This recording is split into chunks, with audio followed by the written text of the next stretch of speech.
तननो तननो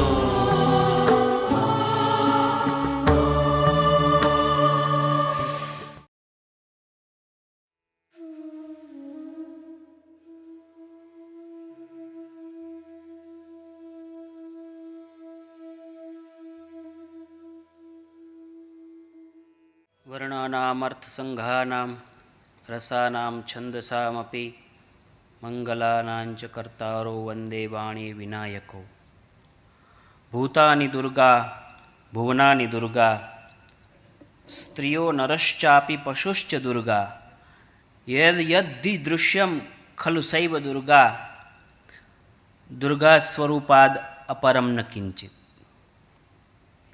सभी को जय श्री कृष्ण। हमारे सबके प्रिय व पूज्य सद्गुरुदेव भगवान के श्री चरणों में कोटि कोटि प्रणाम। व्यासासीन व्यासपीठ पर विराजमान श्री श्याम भाई के चरणों में प्रणाम और विराजमान सभी गुरुजन, सभी श्रोतृवृंद। देखिए, माया विशिष्ट माने माया से युक्त जो परब्रह्म है वही माँ भगवती है। माया विशिष्ट जो ब्रह्म है, माया विशिष्ट जो परमात्मा है, उसी को भगवती कहते हैं। हमें एक आश्चर्य ये होगा कि कई राम भक्त, कई कृष्ण भक्त, कोई शिव भक्त, फिर उन लोगों को ऐसा होता है कि भाई देवी माँ का आराधना का पर्व है, लेकिन देवी माँ तो हमारी इष्ट नहीं है। तो वो भ्रम निकालने के लिए ये बात हम शुरुआत से करते हैं कि वेदांत दर्शन के अनुसार भी जो माया विशिष्ट चैतन्य है उसी को राम, कृष्ण, ईश्वर या देवी माँ। इसलिए ब्रह्म शब्द जो है व्याकरण शास्त्र के अनुसार वो नपुंसकलिंग है। या कहिए कि ब्रह्म का कोई लिंग ही नहीं है, न स्त्री न पुमान न नपुंसकलिंग है। लेकिन विभिन्न शरीर धारण करने के कारण हम आत्मा, पुरुष, देवी या ब्रह्म या ज्ञानम, इस तरह से पुरुष, पुल्लिंग, स्त्रीलिंग और नपुंसकलिंग का व्यवहार करते हैं। नवरात्रि का ये जो पर्व है तो शक्ति आराधना का ये पर्व है। और कल हम कथा में भी सुन रहे थे कि शक्ति के बिना, माने शिव में जो इकार है वो शक्ति है, शिव में से ई निकाल दो तो क्या बचता है? शव। तो वैसे देखा जाए तो पूरा जगत या पूरा विश्व सब शक्ति के ही उपासक है। इसलिए नवरात्र के इन 9 दिनों में पहले 3 दिन हम महालक्ष्मी की आराधना करते हैं। महालक्ष्मी का क्या अर्थ है? क्रिया शक्ति। देखिए, श्रावण मास भगवान शंकर का, तो भगवान शंकर के लिए 1 महीना आता है। पुरुषोत्तम मास 3 साल में 1 बार आता है, तो 1 महीना उनके लिए। लेकिन शक्ति की आराधना के लिए कितने दिन आते हैं? 4 नवरात्रि आती है। तो यही बता रहा है कि शक्ति की आराधना सबको करनी चाहिए। और उसका तात्पर्यार्थ क्या है? शक्ति की आराधना मतलब क्या? तो पहले क्रिया शक्ति, नवरात्र में 9 दिन है, 3 दिन पहले क्रिया शक्ति माने महाकाली की आराधना करते हैं। महाकाली की आराधना का मतलब है क्रिया, कार्य करने का सामर्थ्य कैसे पैदा होता है, कार्य करने की शक्ति पैदा करना, उसकी उपासना करना। यदि कार्य करने का सामर्थ्य पैदा हो गया है लेकिन आपके पास द्रव्य नहीं है, जैसे देवी भागवत कराना है, ठीक है, तो ये क्रिया के रूप में हम देखें, भागवत कथा करवानी है लेकिन द्रव्य नहीं है तो क्या करेंगे? इसलिए अगले 3 दिन द्रव्य शक्ति की आराधना माने महालक्ष्मी की आराधना है। पहले 3 दिन महाकाली, फिर 3 दिन महालक्ष्मी। अच्छा, क्रिया शक्ति है, क्रिया करने का सामर्थ्य भी हमारे पास है, द्रव्य भी हमने पैदा कर लिया है, लेकिन किस तरह से क्रिया का उपयोग किया, क्रिया शक्ति का और द्रव्य शक्ति का किस तरह से उपयोग किया जाए। सामर्थ्य तो पैदा हो गया है, पैसा आ गया, कार्य करने का, संपादन करने का भी सामर्थ्य आ गया, धन भी आ गया है, लेकिन उसका सदुपयोग कैसे किया जाए ये पता नहीं है, तो वो क्रिया शक्ति और द्रव्य शक्ति दोनों हमारा अधः पतन कर सकती है। इसलिए 3 दिन नवरात्रि के लास्ट में किसकी आराधना है? महासरस्वती। और सरस का अर्थ होता है ज्ञान, सरह अस्यास्ति इति सरस्वती, माने ज्ञान शक्ति। तो इस तरह से नवरात्र में हम 3 दिन पहले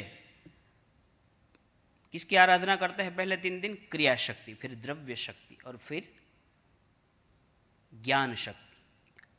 वैसे देखा जाए तो यह भी क्रम है, जानाति, इच्छति, यतते, ये क्रम है। पहले व्यक्ति जानता है, फिर उसकी इच्छा होती है, फिर उसके लिए प्रयत्न करता है।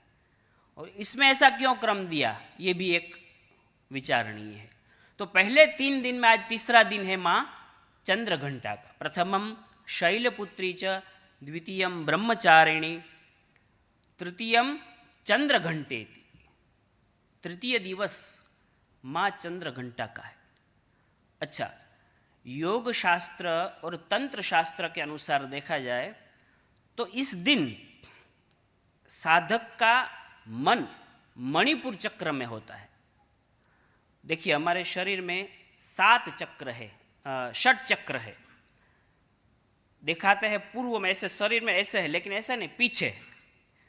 तो पहला चक्र है हमारा मूलाधार चक्र, दूसरा चक्र है स्वाधिष्ठान और तीसरा है मणिपुर चक्र। तीसरे दिन साधक का चित्त मणिपुर चक्र में होता है साधना करते करते, और चंद्रघंटा की आराधना करते करते मणिपुर चक्र का भेदन होता है। लेकिन पहला जो चक्र है वो कौन सा है? मूलाधार चक्र। देखिए, 6 चक्रों में से प्रकृति प्रदत्त प्रथम जो चक्र है मूलाधार, वो प्रकृति प्रदत्त सक्रिय है।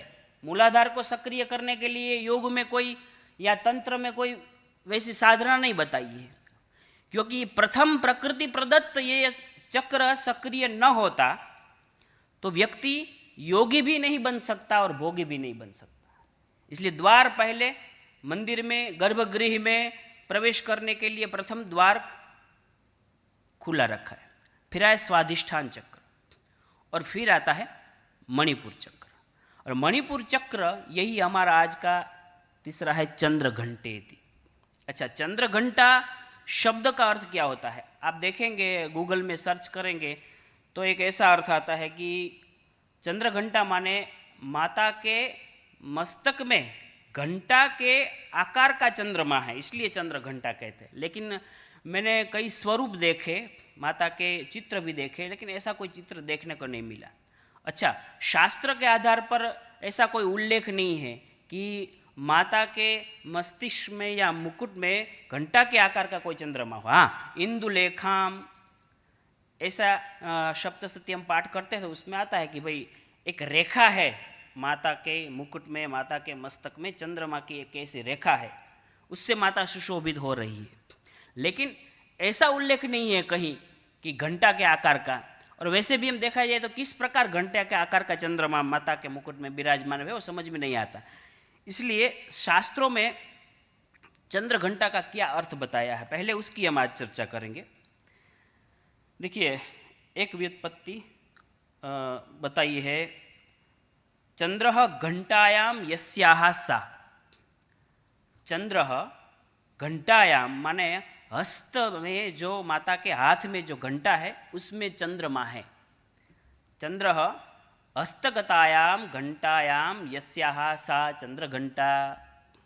अब यहाँ ये प्रश्न होता है कि भाई हाथ में घंट में चंद्रमा कैसे? ऐसे ऐसे बजाएगा चंद्रमा तो गिर जाएगा।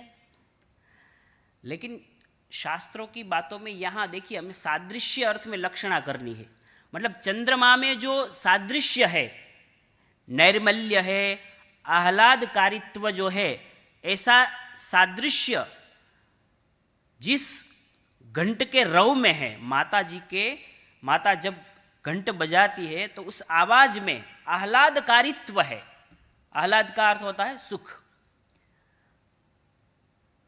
उपसर्ग पूर्वक ह्लाद धातु सुख अर्थ में, आह्लाद, प्रहलाद हम जो बोलते हैं।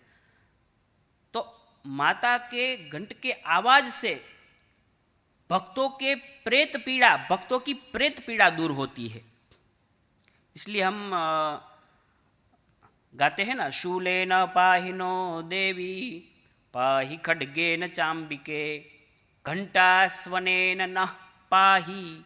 घंटा स्वनेन, घंटा के आवाज के द्वारा हे देवी माँ आप हमारी रक्षा करो। घंटा स्वनेन नः पाहि, नः अस्मान, पाहि रक्षा इत्यर्थ, हमारी आप रक्षा करो। देखिए भगवती अपने घंटारव के द्वारा दुष्टों का संहार भी करती है। आप आगे देखेंगे महिषासुर मर्दिनी जब बात आती है, महिषासुर का मर्दन करने के लिए माँ भगवती जब दौड़ती है तो घंटा स्वन विमोहितान, भगवती के घंटा रव से विमोहित ऐसे जो दुष्ट, ऐसा विशेषण दिया गया है। तो जब माता के घंट के आवाज से दुष्ट लोग मरते हैं तब माँ चंद्र घंटा नहीं है, तब माँ है चंड घंटा। वहाँ शब्द दिया है चंड घंटा महातपा। दूसरा शब्द दिया है चित्र घंटा, है ना। चित्र का अर्थ होता है, चित्रंग आश्चर्य धातु है, चित्र का अर्थ होता है आश्चर्य पमाड़े एवा घंटवाड़ी, आश्चर्य विस्मय में डाल दे ऐसे आवाज वाली। चंद्र घंटा उस समय नहीं, उस समय चंड घंटा, चित्र घंटा या यम घंटा। यहाँ चैत्री नवरात्रि के दिन भी जब गुरुदेव का प्रवचन हो रहा था उसमें बहुत आनंद आया था। 9 स्वरूपा का चिंतन जब गुरुदेव ने किया था, मुझे लाभ मिला था, सामने बैठ रहा था मैं। तो उस समय गुरुदेव ने ये भी बात की थी कि जिस प्रकार ये देवी माँ और व्यवहार जगत में जिस प्रकार स्त्रियाँ किस तरह से, प्रथमम शैलपुत्री, तो कन्या भी कन्या स्वरूप में होती है घर में, फिर वो ब्रह्मचारिणी है, फिर उसकी शादी हो जाती है। शादी हो जाती है उसके बाद यहाँ भी देखिए प्रथमम शैलपुत्री च द्वितीयम ब्रह्मचारिणी, उसके बाद है तृतीयम चंद्र घंटेति। तो चंद्र घंटा है वो 10 भुजा है। आज साधक किसका ध्यान करता है, तो 10 भुजा वाली। और ध्यान के लिए एक श्लोक बताया है, पिंडज प्रवरारूढ़ा चंडकोपास्त्रकैर्युता प्रसादम तनुते मह्यम चंद्र घंटेति विश्रुता। कैसी है, सिंह वाहिनी है माँ, 10 भुजाएं है, प्रत्येक भुजा में अस्त्र है, एक भुजा में घंट धारण किए हुए है। प्रसादम तनुते मह्यम, ऐसी माँ भगवती आप हमारे ऊपर प्रसन्न रहिए, कृपा बरसाइए। पिंडज प्रवरारूढ़ा, उसका अर्थ बताया सिंह वाहिनी, वो माँ चंद्र घंटा। तो इस तरह से हम चंद्र घंटा की एक व्युत्पत्ति, क्योंकि संपूर्ण सप्तशती में कहीं चंद्र घंटा शब्द नहीं है। चंड घंटा है, चित्र घंटा है, यम घंटा है, लेकिन चंद्र घंटा शब्द वहाँ नहीं दिया है। किसी और विद्वानों ने भी एक बात बताई है कि चंद्रम घंटयति